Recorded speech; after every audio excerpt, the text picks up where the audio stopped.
1 in 5 people lives with a mental illness.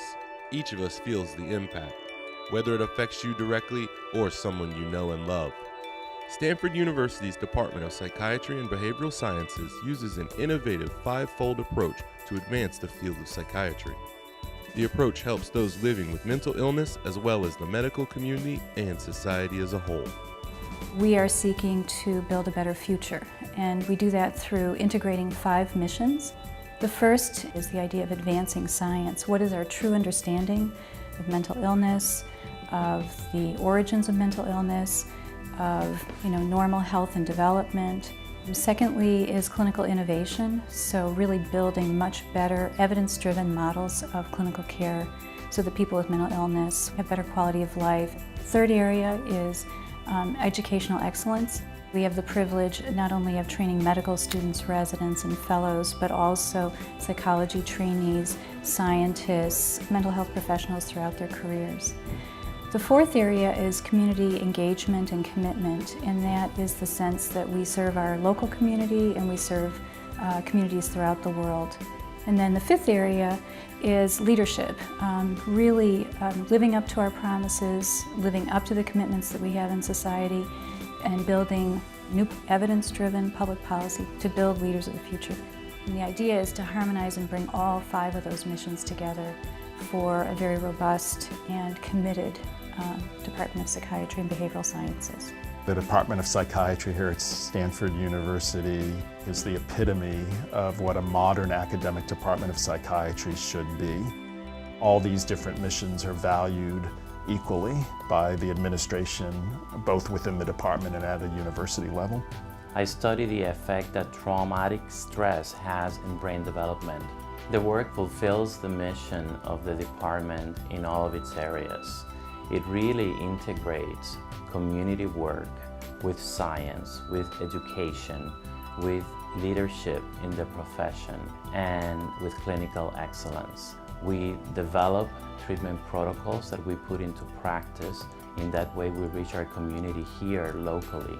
What's distinct about this department is there is an open door policy. Everyone really likes to collaborate and work together. So my research focuses on brain dysfunction that often occurs after people have had cancer.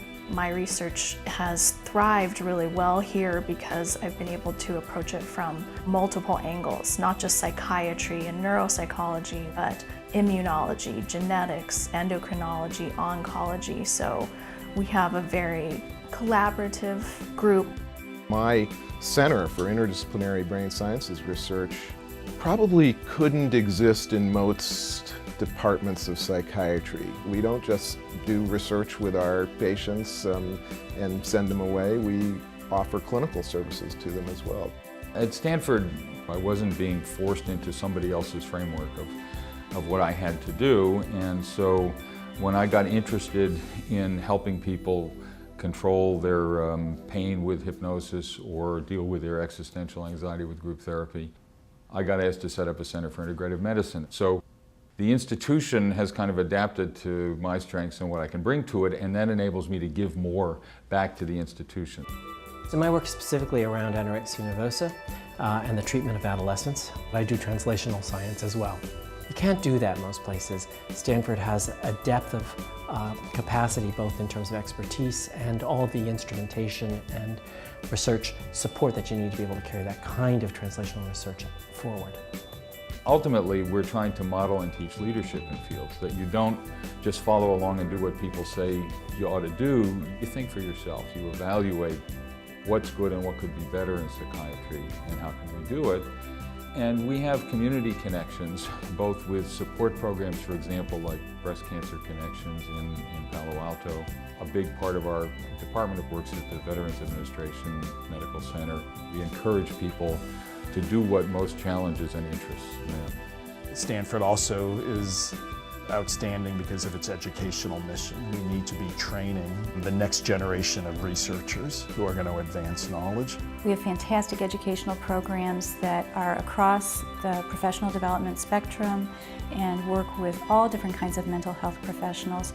I'm able to nurture and support careers of young scientists of young educators, great clinicians, people from different disciplines, different walks of life, all to contribute to building a better future. We have programs that really integrate both the MD and PhD programs, which is very exciting.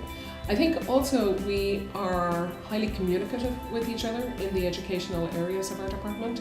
One of the things that my training has kind of allowed me to do is to really explore who I want to be as a clinician. I think this department can contribute to the overall forward momentum in psychiatry because you can do really innovative things at Stanford. We can develop treatments that work, new treatments, evaluate them, find out what they do psychologically and physiologically, and from that point of view, the sky's the limit at Stanford. In bringing the 5 missions together, by having better knowledge, having that informed clinical innovation, having the opportunity to prepare professionals of the future who are informed by better science and are able to do more innovative clinical care, serving our communities, and then being a voice for our patients and a voice for the profession, bringing all 5 of those together is why we can really build a better future.